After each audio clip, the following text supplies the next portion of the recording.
అందరికీ నమస్కారం. ఈరోజు మనం చెప్పుకోబోయే కథ కోటీశ్వరుడి భార్య రెండో భాగం. కథలోకి వెళ్ళబోయే ముందు మీరు కనుక మన ఛానల్ని ఫస్ట్ టైం చూస్తున్నట్లయితే తప్పకుండా మన ఛానల్ని లైక్ చేయండి, షేర్ చేయండి, సబ్స్క్రైబ్ చేయండి, బెల్ ఐకాన్ క్లిక్ చేసి ఆల్ అనే బటన్ని ప్రెస్ చేయడం మర్చిపోకండి. కథని ఎక్కడ స్కిప్ చేయకుండా వినండి. మరి కథలోకి వెళ్ళిపోదామా? ఆ తర్వాత అప్పగింతల కార్యక్రమం ఎంత ఆపుకుందామన్నా మహానందకి ఏడుపు ఆగలేదు. రుద్ర మహానందం దగ్గరికి తీసుకొని, ఎందుకురా ఏడవటం, ఒకే ఊర్లోనేగా ఉండేది, రోజు కావాలన్నా వెళ్ళి చూసిరా, వాళ్ళని వస్తారు, మనం వాళ్ళతో ఉండొచ్చు, వాళ్ళు మనతో ఉండొచ్చు, నాకు ఆంటీ వంట మిస్ అవటం ఇష్టం లేదు, అత్తయ్య నా కోసం ఇవి చేసి పెట్టరా, నేను వస్తాను తన్ని తీసుకొని హనీమూన్ అయిపోగానే అంటే, అలాగే బాబు అనే వాళ్ళకి కళ్ళు చెమర్చాయి. తమ్ముణ్ణి చెల్లెల్ని కౌగిలించుకొని, తెలుసు మీరు చాలా మంచివారని, కానీ ఎందుకోనండి ఏడుపు ఆగట్లేదు అన్న తర్వాత దగ్గరికి తీసుకున్నాడు. కాడెక్కిన తర్వాత ఆమెను తన గుండెల మీద పడుకోబెట్టుకొని కన్నీళ్లు తుడిచి, బాధపడకూడదు అన్నాక కళ్ళు తుడుచుకొని, సంతోషంగానే వస్తాను, నేను బాధపడుతూ రానండి అన్న తర్వాత తను కొనుక్కున్న ఎలైట్ విల్లాలోకి ఆ అమ్మాయిని తీసుకొని అక్కడ హారతి కార్యక్రమాలు అన్నీ అయిపోయి గృహప్రవేశం చేసి పేర్లు చెప్పి లోపలికి వచ్చాక ఆ అమ్మాయి దీపారాధన చేసిందే. ఆ తర్వాత సత్యనారాయణ వ్రతం గ్రాండ్గా రిసెప్షన్ అయిపోగానే రేపే హనీమూన్కి వెళ్ళేది. నేను అంత ఆర్థోడాక్స్ ఏమీ కాదు, నాకు సాంప్రదాయబద్ధంగా ఫస్ట్ నైట్లు జరగాలి, ఇక్కడే జరగాలి, మీ ఇంట్లో జరగాలి, ఇలాంటి ఏమీ నేనంత పట్టించుకోను. ఆల్రెడీ టికెట్స్ బుక్ అయిపోయినాయి. 3 months హ్యాపీగా లైఫ్లో మళ్ళీ కొత్త చాప్టర్ ఓపెన్ చేసి మనం పెళ్లి పుస్తకాన్ని రాయడం మొదలు పెడదామా, మన అందమైన అనుభూతులతో, మధురానుభూతులతో అని ఆ అమ్మాయిని దగ్గరికి తీసుకొని నుదురు మీద ముద్దు పెట్టుకున్నాడు. అలాగే నంది ఆ తర్వాత అత్తామామలకి వాళ్ళ ఫ్యామిలీకి సెండ్ ఆఫ్ చెప్పి, మరదల్ని అలాగే బావమరిదిని కాలేజీకి వెళ్ళమని చెప్పి, ఆఫీసు ఎప్పటికప్పుడు నేను ల్యాప్టాప్లో చూస్తూనే ఉంటాను, జాగ్రత్తగా చూసుకోమని పిఏకి మేనేజర్కి అబ్బాయి లేకపోయినా ఎక్కడ కరెక్ట్గానే నడుస్తాయి, ఎందుకంటే మిలిటరీ డిసిప్లిన్ కన్నా అవి కరెక్ట్గానే ఉంటాయి. ఇంట్లో పని వాళ్ళకి చెప్పక్కర్లా, ఇంట్లోనూ సీసీ కెమెరాలు ఉంటాయి, ఇంట్లో జరగాల్సినవన్నీ ఇంట్లో ఓ సూపర్వైజర్ ఉంటాడు, అలాగే సూపర్వైజర్తో పాటు అతని వైఫ్ ఉంటుంది, ఇంటి పనులన్నీ కరెక్ట్గా జరిగిపోతాయి ఇంట్లో కూడాను, అతను ఏది ఎవరికి చెప్పక్కర్లేదు. ఇక భార్యను తీసుకొని వెళ్ళిపోయాడు. వెళ్ళిపోయిన తర్వాత ఆ అమ్మాయిని దేశ విదేశాలు తిప్పి చూపించాడు. ఇద్దరు క్లోజ్గా ఇంటిమేట్ అయ్యారు. చివరికి ఆ అమ్మాయితో అతను ఇంటిమేట్ అయ్యేటప్పుడు కూడా అతని ప్రేమ ఆకాశమంతా అని ఆ అమ్మాయికి అర్థమైంది. చాలా సెన్సిటివ్గా ఆ అమ్మాయిని చిన్న పాపలా చూస్తూ ఆ అమ్మాయిని ఎక్కడైనా బాధ కలుగుతుందా, ఇబ్బందిగా ఉందా అని అడుగుతూ మరి ఆ అమ్మాయికి దగ్గరై 1 సారి 2 సార్లు 3 సార్లు 4 సార్లు అలా ఆ అమ్మాయితో తను క్లోజ్ అవుతూ, తను అమ్మాయి అసలు వేరు కాదన్నట్టు ఆ అమ్మాయిని తనలో మమేకం చేసేసుకుంటూ, నిజం చెప్పాలంటే ప్రపంచాన్నే మర్చిపోయింది అతని ప్రేమలో మహానంద. ఆ తర్వాత అతన్ని ఎంత చనువిచ్చాడంటే ఆ అమ్మాయికి అతని మీద పట్టడం, కలిసి స్నానం చేద్దాం రమ్మని మొగుడిని లాక్కెళ్ళటం, ఆ తర్వాత అతని బుగ్గలు కొరకటం, అతన్ని జుట్టు పట్టుకొని సవరించటం, ఆ తర్వాత అతను ఉప్పెక్కటం, అతన్ని ఎత్తుకోమంటాం, ఇలా చాలా హ్యాపీగా వెళ్ళిన ప్రతి చోట కూడా మెమరీగా ఉండాలని వాళ్ళు కొన్ని కొనుక్కున్నాక అత్తయ్యకి, మామయ్యకి, అలాగే సునందకి, నందన్కి కూడా తీసుకోరా అంటే కొన్ని వాళ్ళ ఇంట్లో వాళ్ళకు కూడా భర్త చెప్పాడు కదా అని వెకిలిగా తీసుకోకుండా అవసరమైనంత వరకే కొంచెంగా తీసుకుంది అమ్మాయి. 3 నెలల తర్వాత తనివి తీరా వైఫ్తో హనీమూన్ కంప్లీట్ అయిపోయిన తర్వాత తిరిగి ఇండియాకు వచ్చాడు. వచ్చిన తర్వాత రావటమే ముందు ఇంటికి వచ్చి లగేజ్లన్నీ అక్కడ పెట్టేసి పని వాళ్ళనన్నీ తీసుకెళ్ళి మేడం వచ్చిన తర్వాత చెప్తారు సర్దొచ్చి బెడ్రూమ్లో పెట్టమని అత్తమామల కోసం తీసుకున్న ప్యాకేజ్ తీసుకుని ఆ అమ్మాయిని వాళ్ళ అమ్మా నాన్నల దగ్గరికి తీసుకెళ్తే ఆనందానికి అవధుల్లేవు. మామగారు బాబు అలా ఇలా అని ఆయన ఒక తండ్రిలా మాట్లాడుతుంటే ఆయనతో మాట్లాడుతూ చాలా సరదాగా, ఇక మరదలు బావ అంటే ఒక చనువుతో వెకిలిగా ఉండే రకం కాదు అమ్మాయి. అలా మామగారు పెంచలేదు కూడా, బావమరిదిని పెంచలా, భార్యని పెంచలా, మరదల్ని పెంచలా, ఒక తండ్రితో మాట్లాడినట్టే ఆ అమ్మాయి మాట్లాడుతూ బావమరిది అలాగే మాట్లాడుతూ, ఇక అత్తగారు బాబు ఈ తినయ్యా అయి తినయ్యా అంటే ఆవిడ ప్రేమలో తల్లిని చూసుకొని మైమరిచిపోతూ ఆ తర్వాత కడుపు నిండా తిని అక్కడే ఒక 2 రోజుల పాటు ఉండి ఆ తర్వాత ఇక ఇంటికి వచ్చాడు.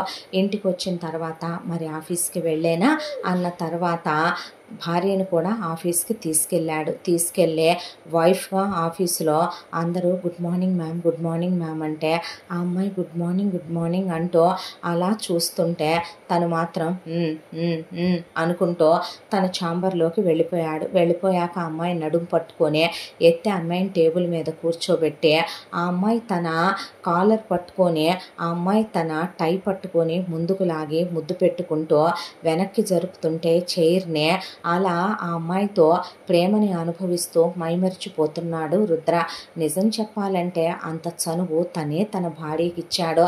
ఆ తర్వాత ఆ అమ్మాయి కాళ్ళు తన ఒళ్ళో పెట్టుకొని ఆ అమ్మాయి పట్టీలతో ఆడుకుంటూ ఆ అమ్మాయి కాళ్ళు ముద్దు పెట్టుకుంటూ వర్క్ చేసుకుంటూ ఎలా ఉంది మేడం ఆఫీసు నచ్చిందా అన్న తర్వాత ఆఫీసు నచ్చింది, మా ఆయన నచ్చాడు, నాకేమైంది, ఈ ప్రపంచంలో ఉన్న అందరు ఆడవాళ్ళ కన్నా భాగ్యశాలిని నేను, నీ ప్రేమను పొందాను. ఆ పరమేశ్వరుడు పార్వతీమాతకి అర్ధ శరీరాన్ని ఇచ్చినట్టు నువ్వు నీలో సగాన్ని ఇచ్చావు నాకు, ఇంకేం కావాలి రుద్ర అన్న తర్వాత ఇక నువ్వు మహానందవే, నువ్వు ఆ మహాదేవివి, నేను మహాదేవుణ్ణి అంటావు అన్న తర్వాత అంతే మరి నేను పార్వతినే, రుద్ర అంటే పరమేశ్వరుడే కదా, కరెక్ట్గానే చెప్పానా అన్న తర్వాత ఆ అమ్మాయిని అలా దగ్గరికి తీసుకుని రోజు ఆ అమ్మాయి ఆఫీస్కి రాకూడదు, ఎందుకనంటే తన టెంపర్మెంట్ కంట్రోల్లో ఉండదని తనకు తెలుసు, అమాంతం మనుషుల్ని ఎముకలు విధిచేస్తాడు, అవన్నీ చూస్తే తన భార్య భయపడవచ్చు లేదా తన నుంచి దూరం కావచ్చు, కాబట్టి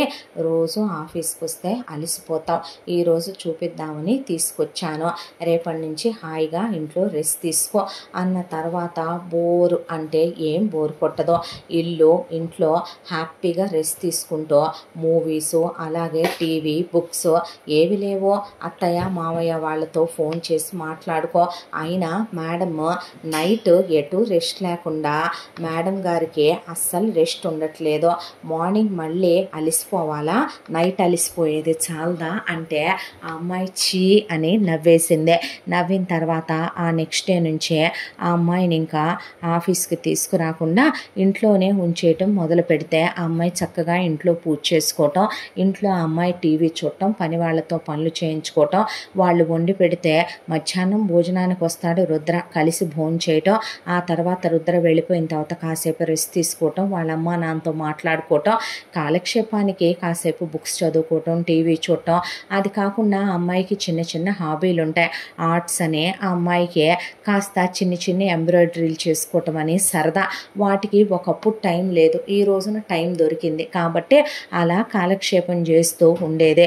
ఈలోపు ఈవినింగ్ రాగానే రోజు సినిమాకో షికారుకో డిన్నర్కో బయటకో ఎక్కడికో దగ్గరికి ఆ అమ్మాయిని తీసుకెళ్తాడో, అసలు నైట్ అంతా చాలా ప్రేమగా క్లోజ్ అవుతాడో, భర్త ప్రేమలో ఆ అమ్మాయికి ప్రపంచమే తెలియట్లేదు. అసలు పెళ్ళయిన తరువాత రుద్ర ఆ అమ్మాయిని ఫారెన్ తీసుకెళ్ళినప్పుడు అక్కడక్కడ ఫారెన్లో కూడా గాలి వెధవలు ఉంటారు కాబట్టి ఆ అమ్మాయితో ఒకళ్ళిద్దరూ మిస్బిహేవ్ చేయబోతే వాళ్ళని అక్కడే పడేసి తుక్కు కింద రుద్ర కొట్టేస్తే అక్కడికక్కడే పోలీసులు వచ్చారు. వచ్చిన తర్వాత సిచ్యువేషన్ చెప్తే రుద్రని ఏమీ అనలేదు కానీ అవతల వాళ్ళ మీద యాక్షన్ తీసుకున్నారు. ఆ అమ్మాయికి తెలుసు తను ఎవరైనా ఏమన్నంటే రుద్ర ఊరుకోలేడు చూడలేడు అని. ఎంత దాంట్లో అసలు మహానంద కానీ వాళ్ళ అమ్మ కానీ నాన్న కానీ వాళ్ళ ఫ్యామిలీలో ఎవరో రుద్ర అమ్మగారు అక్క చెల్లి అలాగే చెల్లి భర్త అక్క భర్త రుద్ర ఎందుకు దూరంగా ఉంటున్నాడు, వాళ్ళ నాన్నగారు ఎందుకు కోమాలోకి వెళ్ళారో ఈ విషయాల గురించి అసలు వాళ్ళు ఆలోచించలేదో, వాళ్ళు ఆరా తీయలేదో. రుద్ర మాటల్లో పడి వాళ్ళు రుద్ర ప్రేమలో పడి ఆ అమ్మాయికి ఒక బలహీనతలా అయిపోయాడు రుద్ర. దాంతో అతని ప్రేమలో పడితే అసలు అమ్మాయి నోట్లో నుంచి మాటే బయటికి రాదు, అడగాలనుకున్నది కూడా మర్చిపోద్దే. ఏదో జగన్మోహిని ప్రేమలో మగాళ్ళు పడిపోయినట్టు అతని జగన్మోహన ప్రేమలో పడిపోయా ఆ అమ్మాయి అసలు నోరెత్తి మాట్లాడనే లేదు. ఆ తర్వాత ఇల్లంతా ఎన్ని గిఫ్ట్లంటే ఆ అమ్మాయి కోసం ఎవరైనా మంత్ యానివర్సరీ చేసుకుంటారు కానీ రోజుకి 24 గంటలకి 24 గిఫ్ట్లు చొప్పున ప్రతి నెలకి నెలకి కూడా 30 గిఫ్ట్లు ఆ అమ్మాయికి వచ్చి అలా ఉంటే అవన్నీ ఓపెన్ చేసుకొని చూస్తే ప్రతిదీ ప్రీషియసే. ప్రతిదీ ఆ అమ్మాయి నిజంగా వెలకట్టలేనంత విలువైందే. అన్నీ అద్భుతంగా అనిపించినాయి. ఇక గెస్ట్లు ఇచ్చిన గిఫ్ట్లు కూడా అలాగే ఉన్నాయి.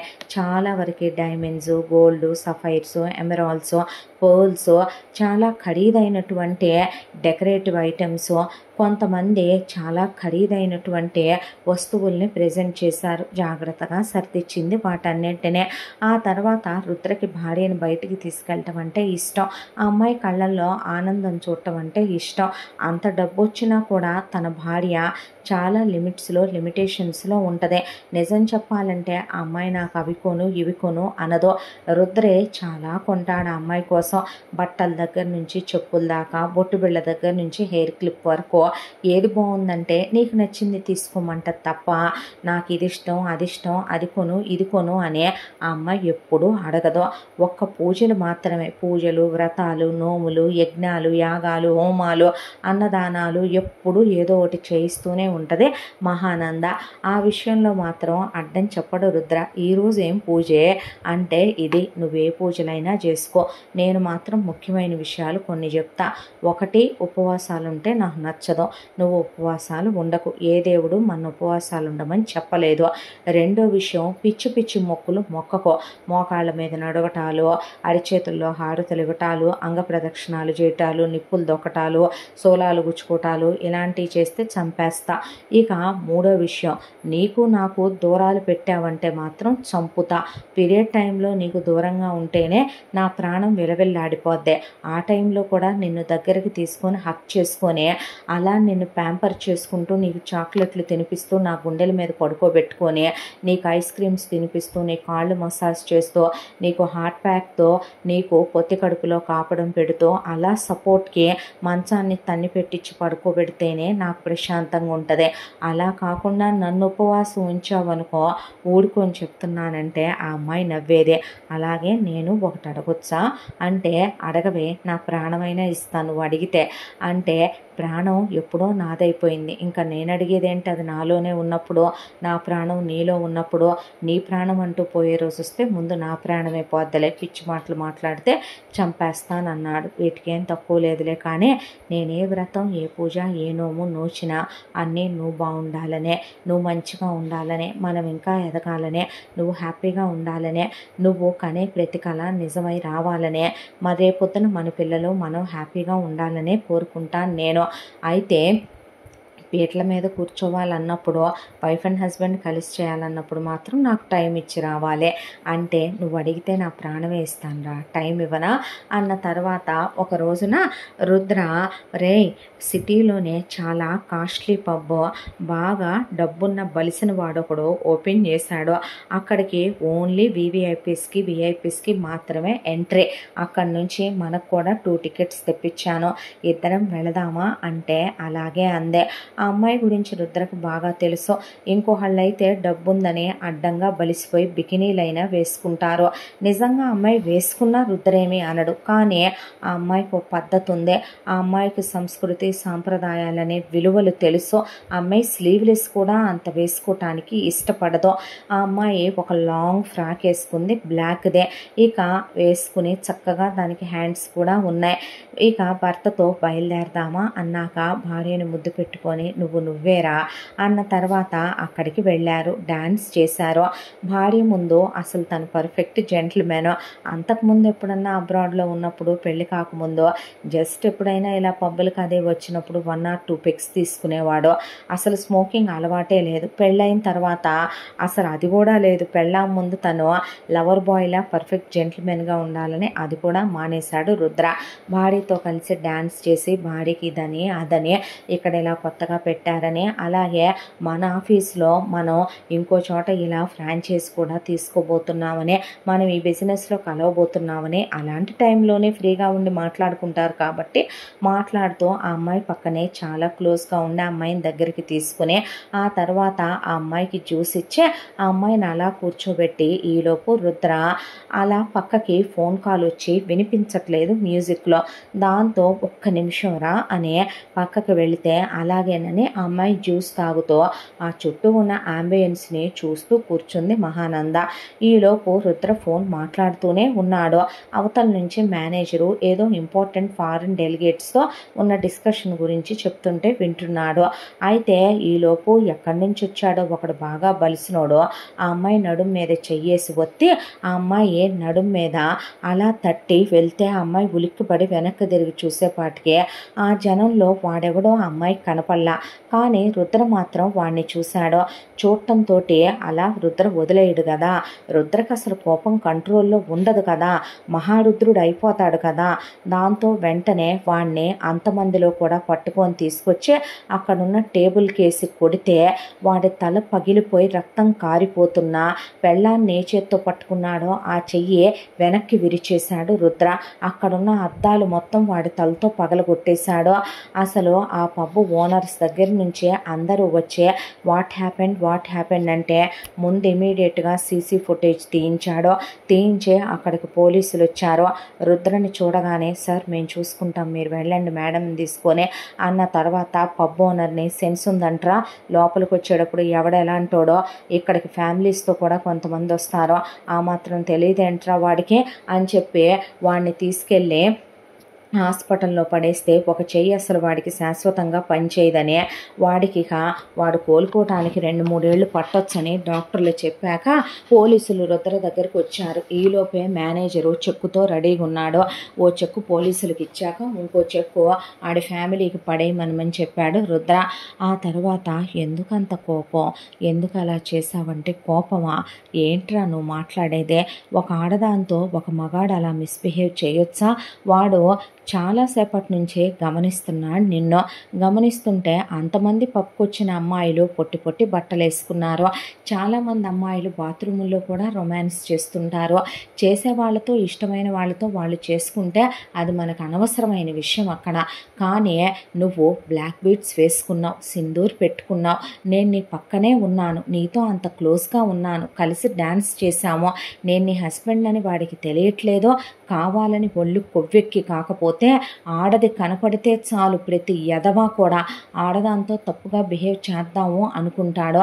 అలాంటి వాళ్ళని వదలకూడదురా, అలాంటి వాళ్ళని వదిలేసుకుంటూ వెళ్తే మనం పనిష్ చెయ్యకపోతే ఈరోజు నువ్వు రేపొద్దున ఇంకొకళ్ళు ఎంతమందితో అయినా ఇలాగే తప్పుగా బిహేవ్ చేస్తారో, ఇలాంటివన్నీ నువ్వు ఆలోచించి నీ మనసు పాడు చేసుకోకో అన్న తర్వాత లేదులే అని కొంచెం కోపం తగ్గించుకో రుద్ర అందే. నువ్వు ఇవన్నీ ఆలోచిస్తూ భయపడతానంటే నేను ఊరుకోను అని అమ్మాయిని ఎత్తుకొని బెడ్రూమ్లోకి తీసుకెళ్ళాడు. ఇక్కడికి ఒక సంఘటనతో ఆ అమ్మాయికి బాధ అనిపించినా, మొగుడి కోపం కంట్రోల్లో ఉండట్లేదనిపించినా అవతల వాళ్ళు తప్పు చేయబట్టే కదా తన భర్త వాళ్ళని అలా పనిష్ చేశాడు, లేదంటే రుద్ర మాత్రం ఎందుకు అలా ఉంటాడు అని రుద్ర గురించి, రుద్ర అసలు క్యారెక్టర్ గురించి తెలియని ఆ అమ్మాయి అక్కడితో సరిపెట్టేసుకొని రుద్ర మాటల్లో రుద్ర ప్రేమలో పడి ఆ అమ్మాయి అసలు రుద్ర గురించి ఆలోచించటమే మానేసిందే. ఆ తర్వాత ఈలోపు వీళ్ళ పొజిషన్ కాస్త బాగుందనే పాటికి ఒకప్పుడు ఏ చుట్టాలు బంధువులైతే మహా వాళ్ళ ఇంటికి రావటం మానేశారో, వాళ్ళ నాన్నకి యాక్సిడెంట్ అయిన తర్వాత సాయం చేయాల్సి వస్తుందని మొహం చూపించలేదో, ఇప్పుడు ఆ అమ్మాయి ఆగర్భ శ్రీమంతుడిని పెళ్లి చేసుకుందని వాళ్ళకి ఇక బోల్డ్ అంతా ఆస్తిపాస్తులు అనుభవిస్తోందనే, ఆ అమ్మాయి తమ్ముడు చెల్లెలు పెద్ద పెద్ద కాలేజీల్లో చదువుకుంటున్నారనే, వాళ్ళ నాన్న సూపర్ మార్కెట్ మీద కూడా బోలెడంత లాభాలు వస్తున్నాయి వాళ్ళకే.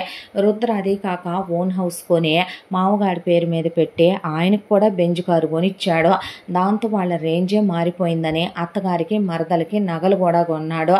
కాబట్టి ఇప్పుడు వాళ్ళే ఎవరిని లెక్క చేసేలా లేరని వీళ్ళ దూరపు బంధువు అయ్యే ఒక ఆవిడ వచ్చే కాళ్ళు గడ్డాలు పట్టుకొని మీరు రావాల్సిందే, మీరు రాకపోతే నా కూతురికి పెళ్లి కూడా చెయ్యను అని బ్రతిమిలాడి వాళ్ళకి చెప్పి ఆ తర్వాత ఇక ఇక్కడికి వచ్చిందే.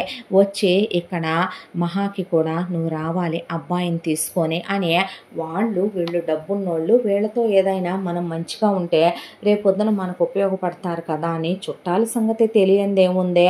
దాంతోనే మరీ రమ్మనమని చెప్పి శుభలేఖిచ్చి మరీ పిలిచి వెళ్ళింది ఆవిడ. వెళ్ళిన తర్వాత మహా వాళ్ళ నాన్నకి ఫోన్ చేసిందే.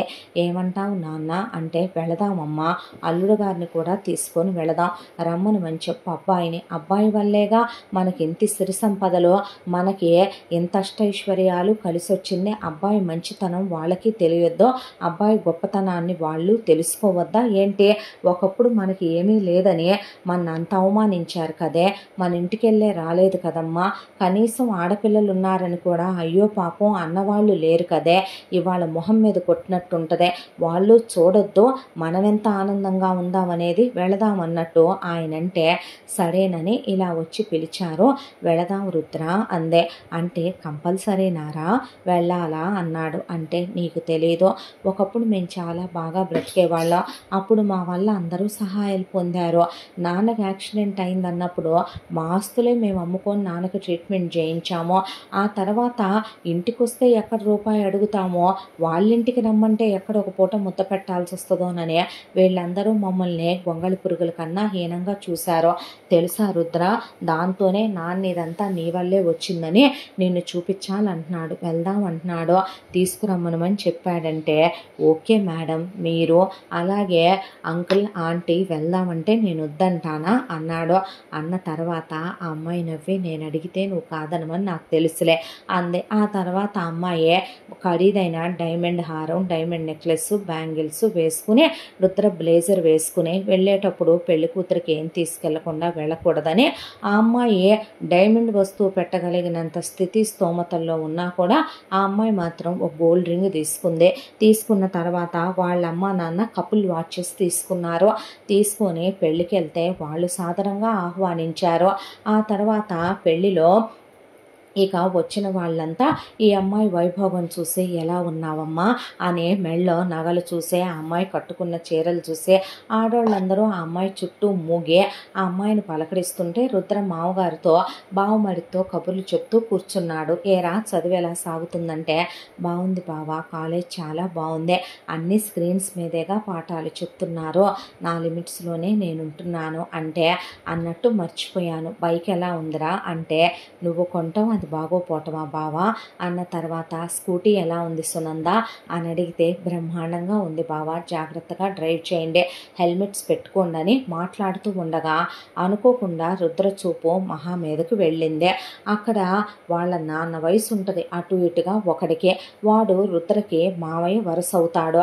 వాడు వరుసగా ఆడవాళ్ళందరినీ బ్యాక్ టచ్ చేస్తూ, వీప్ మీద టచ్ చేస్తూ, వాడికి ఉన్న మేనరిజం అదే, ఏమే ఎలా ఉన్నారే అదే ఇదే అనుకుంటూ వాళ్ళ నడుములు గిల్లుతూ, బుగ్గలు గిల్లుతూ, వాళ్ళతో చతుర్లు పోతూ, జోకులేస్తూ వస్తూ అలా నిలబడి మాట్లాడుతున్న మహాభుజం మీద చట్మని తట్టేసరికి రుద్రకి ఆ అమ్మాయిని అసలు ఎవరైనా ముట్టుకుంటేనే ఊరుకోడు రుద్ర. అలాంటిదే, ఏమే ఎలా ఉన్నా, పెళ్ళయిందా, మంచి పెళ్లి నీళ్లు పడ్డాక నిగనిగలాడుతున్నావు మామయ్య అనేసరికి, మామయ్యనే లేవే, వరుసకి మామయ్యనే, వయసులో ఉండుంటేనా నిన్ను వేరే వాడిని చేసుకొని ఇచ్చేవాడినా ఏంటి అని ఆ అమ్మాయి భుజం మీద తడుతూ తడుతూ మాట్లాడుతుంటే, ఈలోపు రుద్రొచ్చి చెయ్యి వెనక్కి ఇరగదీసి పట్టుకున్నాడు. పట్టుకొని చంప మీద చెళ్ళు చెళ్ళు చెళ్ళు చెళ్ళుని తీసేపాటికి అక్కడున్న జనాలంతా పోగయ్యారు.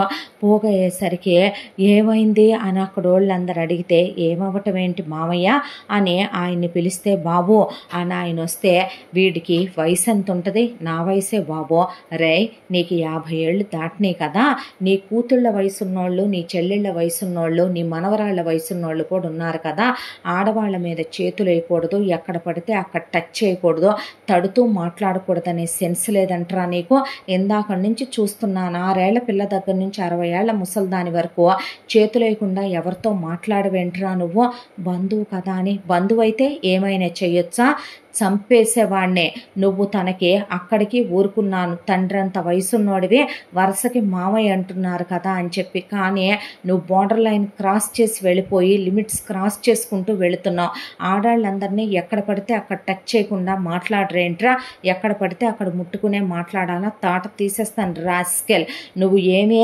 కావు అనేది గనక తెలుసుంటే నువ్వు మళ్ళీ బతికుండేవాడివి కూడా కాదు అన్న తర్వాత రుద్ర చెయ్యి వదిలేపాటికి చెయ్యి ఫ్రాక్చర్ అయిపోయింది. మహా వాళ్ళ మావయ్యదే. దాంతో వామ్మో వాయ్యో అంటుంటే ఇంకోసారి ఏ ఆడదాని మీద చెయ్యకూడదని గుర్తుండాలిరా నీకు అని చెప్పాక చేతికి కట్టాయించడానికి తీసుకెళ్లారు. అక్కడ ఉన్న వాళ్ళందరూ కూడా అతన్నే గడ్డి పెట్టారు. చివరికి ఆ తర్వాత ఇంటికి వచ్చిన తర్వాత ఫోన్ చేసి జగపతి ఒకలా కూడా ఒరే దరిద్రుడా ఆడోళ్ళతో అయ్యేం పనులరా, నిన్ను మానమని ఎన్నిసార్లు చెప్పానురా చెత్తదవా అంటే అది కాదు బావా థూ నోర్మై అనే ఒకళ్ళు కూడా తమ్ముడు వరుస అయిపోయావు చెప్పుతో కొట్టేదాన్ని ఎదవా అనే ఆవిడ కూడా తిట్టి చుట్టాలు బంధువులందరూ తిట్టి పెట్టారు.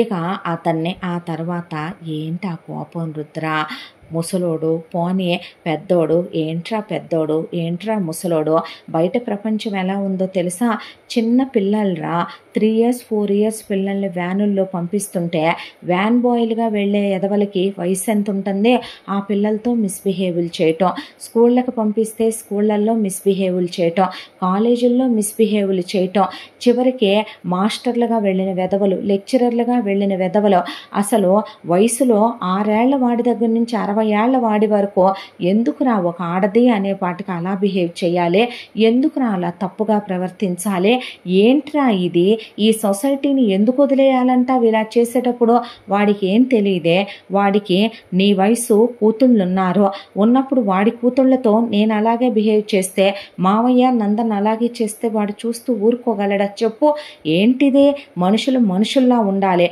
మృగాల్లా ఉండే వాళ్ళని మనం పనిష్ చేయటం తప్పేమి కాదులే అనేసాడు రుద్ర. ఆ అమ్మాయికి ఏంటో భర్తకి రాను రాను కోపం పెరిగిపోతుంది.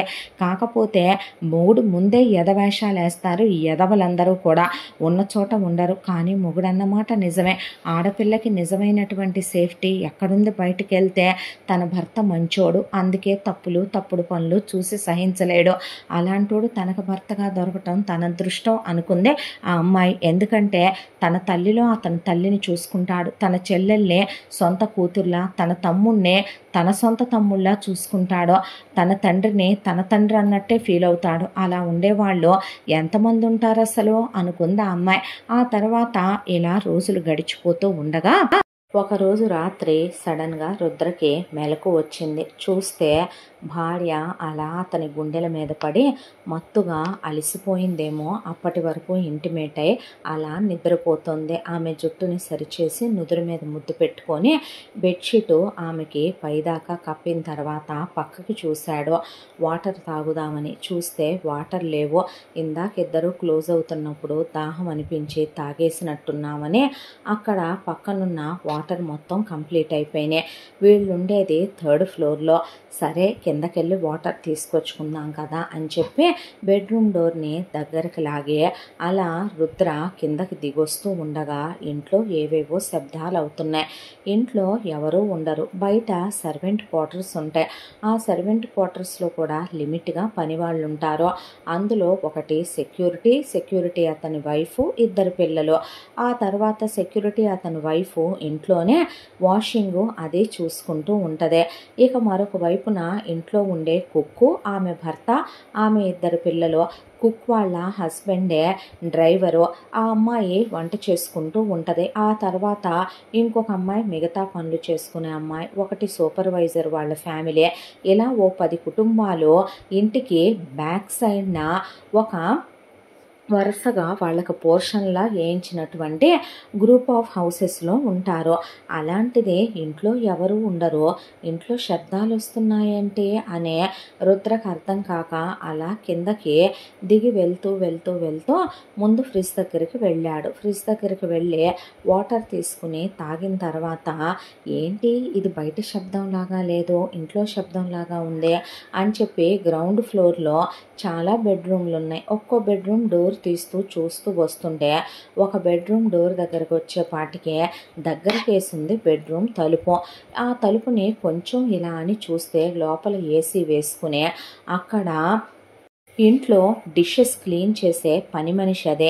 దాని భర్త పిల్లల్ని తీసుకొని ఏదో వాళ్ళ అమ్మా నాన్నకు ఒంట్లో బాగాలేదంటే తనే అమౌంట్ ఇమ్మనమని చెప్పాడు మహాకి. తీసుకొని వాడు పాపం వాడి అమ్మా నాన్నల్ని చూసుకొచ్చుకోవటానికి వెళ్ళాడు. వీడేమో డ్రైవరు. వీడి వైఫ్ ఏదో వాళ్ళ సిస్టర్కి డెలివరీ అయిందని చెప్పి చూడటానికి పిల్లల్ని తీసుకొని వెళ్ళిందే. ఇద్దరూ కలిసి వాళ్ళ సర్వెంట్ క్వార్టర్స్లో వాళ్ళు ఒకవేళ క్లోజ్ అయి ఉన్నా బతికిపోయి ఉండేవాళ్ళేమో. అలాంటిదే లగ్జరీలు కావాలనిపించే, దట్టు మహాదేవుడు కొలువై ఉండే కైలాసం లాంటిదే రుద్ర ఇల్లు. అక్కడ తప్పుకి తావే ఉండదు. అలాంటిదే డైరెక్ట్గా రుద్ర ఇంట్లోకి రావటమే ఒక తప్పు. వచ్చిన తర్వాత రుద్రేటు 3rd ఫ్లోర్లో ఉంటాళ్లే. వైఫ్తో క్లోజ్గా ఉండే వైఫ్ అండ్ హస్బెండ్ కదా వాళ్ళు. కాబట్టి వాళ్ళేం కిందకు వస్తారులే, మన్నేం చూస్తారులే అన్నట్టు ఓనర్ల బెడ్రూముల్లోకి వచ్చి వాళ్ళ బెడ్ల మీదే ఒకవైపున ఎక్స్ప్రెషన్లు ఇస్తూ అతనితో క్లోజ్ అవుతూ అతన్ని మీదకు లాక్కుంటూ ఇక ఇద్దరూ కలిసి చెప్పాలంటే పరిధి దాటిపోయిన మాటలు మాట్లాడుకుంటూ వాడు ఒకవైపున జోకులేస్తూ ఇద్దరూ కలిసి అబ్యూస్గా బిహేవ్ చేస్తూ ఉంటే రుద్రకి తల్లో విపరీతమైన పోటు స్టార్ట్ అయిపోయింది. మనుషులందరూ ఎందుకు ఇలా చేస్తారా అని తలుపుని ఒకే ఒక్క తన్ను తంతం. అసలు ఎలా ఉన్నారో వాళ్ళు నగ్నంగా అలాగే బాబుగారు అని బెడ్షీట్ పైకి లాగేసుకుంది పని మనిషి. డ్రైవర్ని కనీసం బట్టలు కూడా వేసుకొనివ్వకుండా ఈడ్చుకొచ్చి హాల్లో పడేసి అసలు అక్కడున్న అన్నీ అక్కడ ఏ ఫ్లవర్ వాజులే ఉన్నాయా, అక్కడ బ్రాంజ్వే ఉన్నాయా, సిల్వర్వే ఉన్నాయా, అక్కడ పింగాణియే పెట్టున్నాయా, ఇద్దరిని తుక్కు కింద కొట్టేశాడు రుద్ర. చేస్తావా నీకు వైఫ్ ఉందా లేదా, నీకు పిల్లలున్నారా లేరా, ఏమే నీకు మొగుడున్నాడా లేదా, నీకు పిల్లలున్నారా లేరా, ఎందుకు చేస్తున్నారా ఇలా అని చెప్పి కొట్టే శబ్దానికి ఒకవైపున గబాల్లా ఉలిక్కిపడి నిద్ర లేచే మహా గబా ముందు బట్టలు వేసుకొని ఆ అమ్మాయి జుట్టు సరి చేసుకొని పరిగెత్తుకుంటూ దిగొచ్చి కిందకి వచ్చేపాటికే మిగతా పని వాళ్ళందరూ కూడా వచ్చారు. వచ్చేసరికి ఏమైంది రుద్ర అని అడుగుతుంటే ఏమవ్వటం ఏంట్రా, వీడు ఇది కలిసి మన ఇంట్లోకి వచ్చి దట్టు మన బెడ్రూముల్లో మన బెడ్ల మీద ఎలా బిహేవ్ చేస్తున్నారో తెలుసా, ఇద్దరు ఎంత ధైర్యంగా తప్పు చేస్తున్నారో తెలుసా. దానికి పెళ్ళయింది, మొగుడున్నాడో, వాడు అమాయకుడు, వీడికి పెళ్ళాం ఉంది, ఆ పెళ్ళాం మన దగ్గరే పని చేసుకుంటుంది, వాళ్ళని ఊరెళ్ళనిచ్చే భార్యని మోసం చేస్తావంట్రా, మొగుడిని మోసం చేస్తావంట్రా అని కొడుతుంటే ఒకవైపున ఆ అమ్మాయికి ఆ రక్తం చూసి ఆ దెబ్బలు చూసి వాళ్ళిద్దరూ కుప్పకూలిపోయి ఉన్నారు, అచేతనంగా పడున్నారు. ఎలాంటి చేతనం లేదు, కదలట్లేదు. మిగతా పని వాళ్ళందరూ వచ్చారు. ఒకవైపున రుద్రని ఆ అమ్మాయి గట్టిగా లాగుతున్నా ఆగట్లేదు, ఆపుతున్నా. ప్లీజ్ రుద్ర ఆగమనేసరికి పని వాళ్ళు వస్తే ఉన్నారో పోయారో చూడమన్నాడు రుద్ర. ఎక్కడో కొనుగోపెరితో ఉన్నట్టున్నారు సార్ అని వణికిపోతూ చెప్తే రేపటికల్లా ఎవ్వరూ సర్వెంట్ క్వార్టర్స్లో ఉంటారు వీల్లేదు. ఇక నుంచి మీరు ఒక ఇల్లు తీసుకొని బయటే ఉండండి, మీ వర్కింగ్ టైమ్స్లోనే మీరు వచ్చి వెళ్ళండి. ఇక నుంచి మీ హౌస్కి ఒక్కొక్కళ్ళకి 10,000 చొప్పున రెంట్ కూడా మీ శాలరీతో పాటు యాడ్ చేసి ఇస్తాను అన్న తర్వాత అంబులెన్స్ వచ్చింది. 4 మనుషులు వచ్చారు. ఆ పడిపోయిన పని మనిషిని డ్రైవర్ని బట్టలు తొడిగారు. ఆ తర్వాత అంబులెన్స్లో పడేసుకున్నారు, తీసుకెళ్ళిన తర్వాత తెల్లారేపాటికి 2 విషయాలు తెలిసినాయి మహాకే. ఒకటి, డ్రైవర్కి శాశ్వతంగా ఇంకా నరాలన్నీ చచ్చుబడిపోయినాయి అనే, డ్రైవర్ ఇంకా సంసారానికి కానీ దేనికి పనికిరాడనే, ఆ తర్వాత ఇక పని మనిషి శాంతం కోమాలోకి వెళ్ళిపోయిందని తెలిసిన తర్వాత విషయం ఇదని పని మనిషి భర్త, పిల్లలు, డ్రైవర్ భార్య, పిల్లలు రుద్ర దగ్గరికి వచ్చి ఇది విషయం అని చెప్పారు. ఇద్దరికి చెరో బ్లాంక్ చెక్ రాసి చేతిలో పెట్టాడు.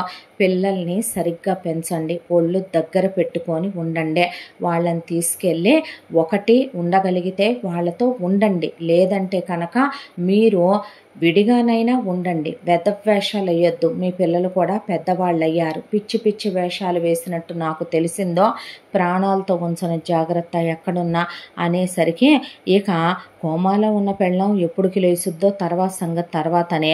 పని మనిషి మొగుడు ఆ డబ్బులు తీసుకొని పిల్లల్ని తీసుకొని వెళ్ళిపోయి పొలం వ్యవసాయం చేసుకుంటూ పిల్లల్ని చదివించుకుంటూ అమ్మా నాన్నల దగ్గరికి వాడు వెళ్ళిపోయాడు. పనికి మాలిన ఎదవ ఈ ఎదవే ఆ తప్పుడు పనులు చేయకుండా ఉంటే శుభ్రంగా బతుకు గడిచిపోయేదని ఇక డ్రైవర్ గాడి పెళ్ళాం డ్రైవర్ని తీసుకొని తన పుట్టింటికి వెళ్ళిపోయి ఆ అమ్మాయి అక్కడ చిల్లర కొట్టు పెట్టుకొని వాడిని వీల్ చైర్లో పడేసి పిల్లల్ని చదివించుకుంటూ ఆ అమ్మాయి బ్రతుకు వెళ్ళ తీసుకుంటూ వచ్చే రుద్రకి కనపడి ఇలా బ్రతుకుతున్నామని చెప్పి వెళ్ళారు. ఆ తరువాత ఇక ఇలా రోజులు గడిచిపోతూ మళ్ళీ కొంతకాలం పాటు అలా టైం గడిచిపోయింది. ఆ తర్వాత ఒక రోజున ఇంట్లో చాలామంది పని వాళ్ళు ఉంటారు. అందులో ఒక పనమ్మాయి వచ్చి మేడం అంటే ఏంటమ్మా అంది. మహా అంటే మేడం 4-5 ట్యాపులు వర్క్ చేయటం లేదు మేడం. ఆ ప్లంబర్ గాడికి ఎన్నిసార్లు ఫోన్ చేసినా మన ప్లంబర్ గాడేమో ఎక్కడో బిల్డింగ్ పని ఒప్పుకున్నానని రావట్లేదు. సూపర్వైజర్ గారికి చెప్దామంటేనేమో లీవ్లో ఉన్నారు. వాళ్ళ ఆవిడ్ని తీసుకొని వాళ్ళ నాన్నగారికి ఆపరేషన్ అని చూడటానికి వెళ్ళారు కదమ్మా. ఎవరైనా ప్లంబర్ ఫోన్ నెంబర్ ఉంటే ఫోన్ చేస్తానమ్మగారు అనేసరికి అవునా అనే జస్టైల్లో చాలామంది నెంబర్లు ఉంటాయి కాబట్టి ఒకళ్ళ నెంబరు ఇచ్చింది పనమ్మాయికి. ఫోన్ చేస్తే ప్లంబర్ గాడు వచ్చాడు. ఆ వచ్చిన ప్లంబర్ గాడు ట్యాపుల పనుల వరకు చూసుకొని వాడు ట్యాపులు బాగు చేసుకొని మూసుకొని వెళ్ళిపోవాలి. డబ్బున్న ఆడవాళ్ళ డబ్బులు లేని ఆడవాళ్ళ కాదా అన్నది అక్కడ అనవసరం.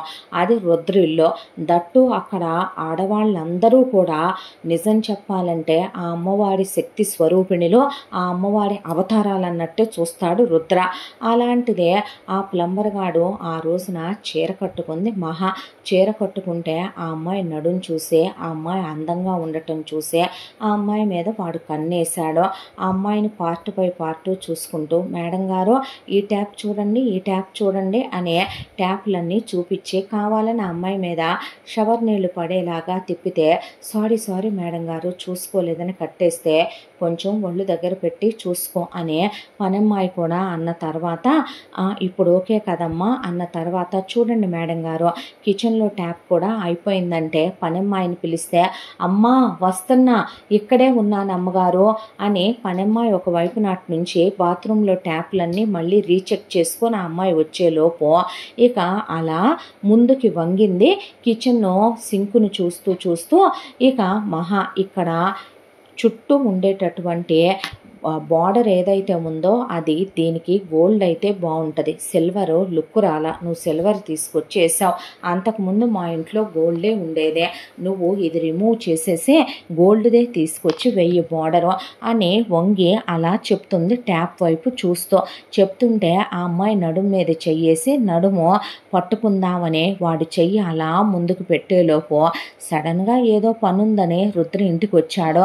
వచ్చిన రుద్ర వాడు మిస్బిహేవ్ చేద్దామని వాడి థాట్ని రుద్ర అంత దూరాన ఉండంగానే చూసి వాడు ప్లంబింగ్ వర్క్ చేసేవే రెంచీలు రాడ్లు తెచ్చుకొని వాడే పక్కన పెట్టుకున్నాడు.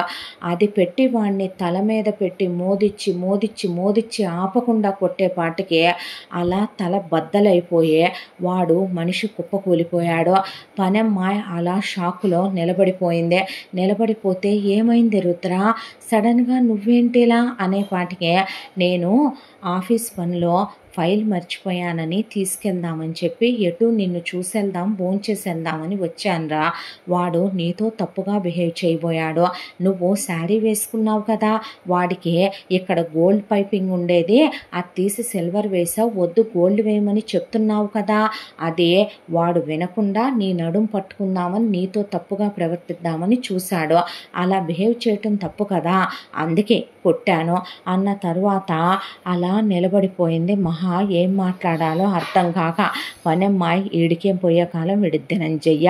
ప్రతి అడుక్కు తినే ఎదవలకి ఆడోళ్ళు తేరగా కనపడితే చాలు వీళ్ళ కాష్టం కాలిపోను ముదృష్ట పెదవలు అనేసరికి ఎట్రా అన్నాడు పనమ్మాయిని రుద్ర. సార్ అనేసరికి ఆడున్నాడో పోయాడో చూడు అన్న తర్వాత చెయ్యి వణికిపోతూ ఆ అమ్మాయి ముక్కు దగ్గర చేయి పెట్టి గుండె మీద చేయి పెట్టి చూసి ఏమీ కదలట్లేదు సార్ అని చెప్పిన తర్వాత ఆ అమ్మాయి పోలీసులు వస్తారేమో, ఇష్యూ అవుద్దేమోనని గుండె ఆగిపోయి బీపీ పెరిగిపోయి అలా టెన్షన్తో కూర్చుండిపోయింది. డాక్టర్కి ఫోన్ చేస్తే ఈ మధ్య ఎందుకో తరచుగా మహాగారి బీపీ ఫ్లక్చువేట్ అవుతోంది అంది డాక్టరు. అన్న తర్వాత టెన్షన్ పడుతోంది డాక్టర్. మీరెందుకమ్మా టెన్షన్ పడటం, హ్యాపీగా ఉండాలి, మంచి హస్బెండ్ మంచి లైఫ్ అనేసరికి ఆ అమ్మాయికి మొగుడి కోపం తలుచుకుంటే ఆ పరమశివుడికి రుద్రం అనేది ఆయన మూడో కన్ను తెరవటం అనేది ఎప్పుడన్నా జరుగుద్దేమో. అలాంటిది తన మొగుడి విషయంలో ఫారెన్ హనీమూన్కి వెళ్ళినప్పుడు మిస్బిహేవ్ చేసిన వాళ్ళకి మొగుడు ఎక్కడ విరిచేసి వచ్చాడో, తర్వాత పబ్బులో, తర్వాత తన మావయ్యనే, తర్వాత పని మనిషిని, డ్రైవర్ గాడినే, ఇప్పుడు ప్లంబర్ గాడినే. ఇక వాడున్నాడా పోయాడా అనేది, పోయాడమ్మా అంది పని మనిషి. అనేసరికి ఎవరో నలుగురు మనుషులు రావటం, ఆ తర్వాత వాడి బాడీ తీసుకెళ్ళిపోవటం, పోలీసులు వచ్చే అయ్యో అనుకోకుండా ప్లంబర్ వచ్చే పైనుంచి కాలు జారి కింద పడిపోయాడని వాళ్ళు రాసుకొని వెళ్ళటం, ఆ తర్వాత ప్లంబర్ గాడి ఫ్యామిలీ అసలు ఆ ఊర్లో నుంచే వెళ్ళిపోవటం, వాడి బాడీని కప్పెట్టేయటం అన్నీ జరిగినాయి అని తెలిసే అలా కూర్చుండిపోయింది మహా. ఆ తర్వాత ఇహ తనే చెప్పుకోవాలి తన మొగుడికి, ఎవరు చెప్తారు అనే దాంతో రుద్ర ఒక మాట అడగనా నిన్ను అంటే, ఏంట్రా బంగారం అన్నాడు. నాకు భయం వేస్తోంది నువ్వు ఇలా ఉంటే. ఏంటి కోపం చెప్పు, కోపానికి ఒక హద్దు ఉండొద్దా, కోపానికి ఒక అదుపు ఉండొద్దా? మనం ఫారెన్ ట్రిప్స్కి వెళ్ళినప్పుడు నువ్వు వాళ్ళు తప్పుగానే చూశారు, తప్పే చేశారు, కొట్టావు వాళ్ళనే, అయిపోయింది. తర్వాత పబ్లో వాడు తప్పుగా బిహేవ్ చేశాడు, కొట్టావు, మా మామయ్య తప్పుగా బిహేవ్ చేశాడు, కొట్టావు, తర్వాత డ్రైవర్ని పని మనిషిని అలా చేశావు, ఈరోజు ప్లంబరు చనిపోయాడు రుద్ర అంటే అలాంటి వాళ్ళకి బ్రతికే అర్హత లేదురా. వాడేంటి, వాడి రేంజ్ ఏంటి అని నేను అంటలేదు. సాటి స్త్రీని ఎలా చూడాలి? వాడింట్లో వాడొక తల్లికి పుట్టుంటాడు, తల్లి స్తన్యాన్ని తాగి మనం పెరుగుతాంరా. అలాంటిది పరాయి ఆడదాన్నే అక్కడే తప్పుగా చూడొచ్చా ఒక మగాడు? ఎందుకు బిహేవ్ చేస్తారా ఇలా? ఎందుకు కండ కావరం ఎక్కి ఆ రోజు పని మనిషికి దానికి మొగుడున్నాడు, ప్రతిరోజు సుఖపెడతాడుగా వాడు, డ్రైవర్ గాడితో అదెందుకు తప్పు చెయ్యాలి అంటాను నేను. ఆడైనా మగతో, మగైనా ఆడతో ఎందుకు తప్పుగా బిహేవ్ చేస్తారో అలాంటివి చూస్తే నాకు తట్టుకోలేనంత కోపం వస్తుంది. నా మీద నాకు ఆ క్షణం అదుపు ఉండదు. నేనేం చేస్తానో నాకే తెలీదు. కానీ నువ్వు ఇలా ఉంటే నాకు భయం వేస్తోంది రుద్ర. ఎందుకే భయం? నేనేమైనా క్రిమినల్నా? నేనేమైనా మర్డర్లు చేస్తున్నానా? అనేపాటికి అమ్మాయి చేసేది అయ్యేగా అనే పైకి అనలేక మొగుడైపోయాడు కాబట్టి అది కాదు రుద్ర అంటే, పిచ్చి మాటలు మాట్లాడికి, పిచ్చి విషయాల గురించి ఆలోచించుకో. డాక్టర్ ఈ మధ్య నీకు బీపీ ఫ్లక్చువేట్ అవుతోంది అని వెళ్ళిందే, దేని గురించి ఆలోచిస్తున్నావే? ఇదివరకు ఇట్లాగా పెళ్ళైన కొత్తల్లో ఉన్నట్టు నా మీద పట్టడం, నా బుగ్గలు కొరకటం, కలిసి స్నానం చేద్దాం రమ్మనమంటాం, ఇవన్నీ తగ్గిపోయాయే. ఈ మధ్య దూరం పెడుతున్నావు, మన ఇద్దరం ఇంటిమేట్ అయ్యేటప్పుడు కూడా ఏదో పిచ్చి పిచ్చి ఆలోచనలన్నీ ఆలోచిస్తున్నావు, నాతో సరిగ్గా క్లోజ్ అవటం లేదు అని ఆ అమ్మాయిని కౌగిలించుకొని ఆ అమ్మాయి ఒళ్ళో పడుకొని, నీకు విషయం తెలుసా, చిన్నప్పుడు నాన్న నన్ను భుజాల మీద ఎక్కించుకొని పెంచాడు, నేనంటే నాన్నకి ఎంత ఇష్టమో తెలుసా, నన్ను స్కూల్ దగ్గరికి వచ్చి సర్ప్రైజ్ చేసేవాడు, ఆఫీస్కి తీసుకెళ్ళేవాడు అని చెప్పి బోడుమని వాళ్ళ నాన్న గుర్తు తెచ్చుకొని ఏడ్చేశాడు. ఆ అమ్మాయి బలహీనతే అతని ప్రేమ కాబట్టి దగ్గరికి తీసుకుందే, ఇద్దరు క్లోజ్ అయిపోయారు. ఆ తర్వాత ఆ అమ్మాయి అసలు ఆ విషయాన్ని మర్చిపోవటం కూడా అయిపోయింది. ఇక మొగుడి కోపం నిజం చెప్పాలంటే అతనికి టాలరెట్ సెన్స్ తగ్గిపోతున్నాయి, అతని మీద అతనికి కంట్రోల్ ఉండట్లేదు. ఒక రోజున ఇలాగే బయటికి వెళ్తే ఎవడో తప్పుగా చూస్తున్నాడని వాడి తలకాయ పగలగొట్టేస్తే ఇంటికి వచ్చిన తర్వాత కోపం వచ్చిన మహా, రుద్ర నాకు అర్థమైంది అసలు విషయం, నీకు నా మీద అనుమానమా అనేసరికి కొడితే చెంప పగిలిపోద్దే, నీ మీద నాకు అనుమానం ఏంటే అనేసరికి, మరెందుకు అందరినలా, నాకు నీతోనే కాదు ఎవరితో ఎవరలా బిహేవ్ చేసినా నచ్చదు మహా, నాకు అందరూ కరెక్ట్గా ఉండాలంటాను నేను, కానీ ఇది ప్రపంచం రుద్ర, చెప్తారా అంటే ప్రపంచమే, కానీ ఆ ప్రపంచం నిన్ను తప్పుగా చూస్తే నాకు నచ్చదే. నేను పొసెసివ్ హస్బెండ్ని కాదు, నేను అనుమానించే హస్బెండ్ని కాదు. అలా అంటే నువ్వు బికినీ వేసుకున్నా నేనేమీ అన్నావు. నీకు అన్ని బట్టలు ఎందుకు కొంటానురా? నువ్వు అంత మేకప్ చేసుకుంటే ఎందుకు నేను నిన్ను తప్పు పట్టను? ఎందుకు నిన్ను అలా దేశ విదేశాలు తిప్పుతున్నాను, బయటికి తీసుకెళ్తున్నాను, నిన్ను ఎందుకు ప్రపంచం అంతా తిప్పి చూపించుకొస్తున్నాను? అప్పుడు నేను నిన్ను ఇంట్లోనే ఉంచి తాళాలు వేసుకొని వెళ్ళాలి కదే, లేదా ఓ పెద్ద పంజరం చేయించి నిన్ను అందులో పెట్టాలి కదే. పిచ్చేమైనా పట్టిందా నీకు? పబ్బులో వాడు తప్పుగా బిహేవ్ చేయటం తప్పు కాదా? మీ మామయ్య తప్పుగా బిహేవ్ చేయటం తప్పు కాదా? ప్లంబర్ గాడు చేయబోయింది తప్పు కాదా? డ్రైవరు పని మనిషి చేసింది తప్పు కాదా? వాళ్ళు తప్పులు చేయకుండానే నేను వాళ్ళని ఏదో చేసేసాను అంటావా నువ్వు? ఇదేనా నువ్వు నన్ను అర్థం చేసుకుందే? ఇదేనా నీ మీద నాకున్న నమ్మకం? ఇదేనా నువ్వు నన్ను ప్రేమించిందని అడిగితే ఆ అమ్మాయి దగ్గర వర్డ్స్ లేవు. నేను నిన్ను అనుమానించటం ఏంటే? నిన్ను అనుమానించటం అంటే నన్ను నేను అనుమానించుకోవటం, నిన్ను అవమానించటం అంటే నన్ను నేనే అవమానించుకోవటం. పిచ్చేమైనా పట్టిందా నీకు? అత్తయ్య, మామయ్య, మరదలు, బావమరిదే ఎలాంటి ఫ్యామిలీనే మీది? నువ్వేంటనేది, నీ క్యారెక్టర్ ఏంటనేది నాకు తెలీదా? ప్రాణం కన్నా ఎక్కువగా ప్రేమించానని ఇలా నా మనసు ముక్కలు చేద్దామని ఇలా మాట్లాడుతున్నావా ఏంటే? ఏంటి పిచ్చి మాటలు అసలు అని రుద్ర మాట్లాడుతూ ఉండగా, ఇలాగే చేయి, నీ ఇష్టం వచ్చినట్టు. ఏదో ఒకరోజు చెప్పా పెట్టకుండా నువ్వు ఇలాగే బిహేవ్ చేస్తుంటే ఇంట్లో నుంచి వెళ్ళిపోతానులే, అప్పుడు సరిపోద్ది నేను లేకపోతే అనేసరికి బయటికి తీసుకెళ్ళిన ప్రతిసారి ఏదో ఒకటి అవ్వటమే, నేను డిస్టర్బ్ అవ్వటమే. మళ్ళీ నాకు బీపీలు పెరుగుతున్నాయి అంటాం, రాగానే ట్యాబ్లెట్లు మింగించడం, నాకు అవని ఇవని నోట్లో కుక్కి కుక్కి తినిపించడం, నీ ప్రేమ మత్తులో పడేసి నన్నన్నీ మర్చిపోయేలా చేయటం. ఏంటో నువ్వు, కానీ ఇలాగే చేస్తూ ఉండి చెప్తాను అనేసరికి ఆ తర్వాత రోజు నుంచే రుద్ర ఆఫీస్కి వెళ్ళటం మానేశాడు. ఆఫీస్కి వెళ్ళవా అని అడిగితే, నేను ఆఫీస్కి వెళితే నువ్వు ఒక్కదానివే అయిపోతావు కదా, మరి ఇంట్లో ఉండేం చేస్తావో? ఇంట్లో నుంచే వర్చువల్ మీటింగ్స్ కండక్ట్ చేస్తానే, ల్యాప్టాప్ లేదా టెక్నాలజీ డెవలప్ అవ్వలేదా? నేను లేకపోయినా ఆఫీసులో అన్నీ కరెక్ట్గా జరుగుతాయి. నేను ఉండాల్సిన అవసరమేమి లేదురా ఆఫీసులో. ఇక నుంచి మనం బయటికి కూడా వెళ్ళట్లేదు. నీకెప్పుడు ఎక్కడికి బయటికి వెళ్ళాలనిపిస్తే ఆ థీము, ఆ అట్మాస్ఫియరు మన ఇంట్లోనే క్రియేట్ చేయించేస్తా. బయటికి వెళ్తేనే కదా నువ్వు భయపడుతున్నావు, నేను ఎవరినైనా ఏమైనా అంటాననే నన్ను వదిలి వెళ్ళిపోతానన్నావు కదా. నేను ఇంట్లోనే ఉన్నాననుకో, నువ్వు ఇంకా ఎక్కడికి వెళ్ళవుగా, నాతోనే ఉంటావు కదా అని ఓవర్ పొసెసివ్ అయిపోయాడు, ఓవర్ ప్రొటెక్టివ్ అయిపోయాడు. ఆ అమ్మాయిని ఒక్క క్షణం కూడా వదిలి ఉండట్లేదు. ఇంట్లో ఉండే ఆఫీస్ వ్యవహారాలు చూసుకుంటున్నాడు. ఆ అమ్మాయిని బయటికి తీసుకెళ్ళటం మానేశాడు. ఆ అమ్మాయితో చాలా క్లోజ్గా ఉంటున్నాడు. ఆ అమ్మాయికి తినిపించటం, దగ్గరికి తీసుకోవటం, ఒక్క క్షణం కూడా ఆ అమ్మాయిని వదలటల్లా. ఆ అమ్మాయిని దగ్గరికి తీసుకునే ఆఫీస్ వర్క్స్ అన్నీ చూసుకోవటం. పిచ్చెక్కి పోతోంది మహాకి. ఇంతటితో కోటీశ్వరుడి భార్య 2వ భాగం పూర్తి. 3వ భాగంతో మళ్ళీ కలుసుకుందాం.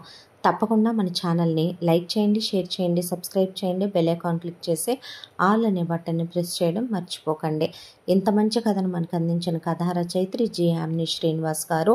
3వ భాగంతో మళ్ళీ మీ ముందుకు వస్తాను. తప్పకుండా మన ఛానల్ని సబ్స్క్రైబ్ చేసుకోండి. కథలోని ప్రతి పార్టు వినండి. కథ చాలా ఆసక్తికరంగా ఉంటుంది. మిస్ అవ్వద్దని మళ్ళీ చెప్తున్నాను. Thank you so much.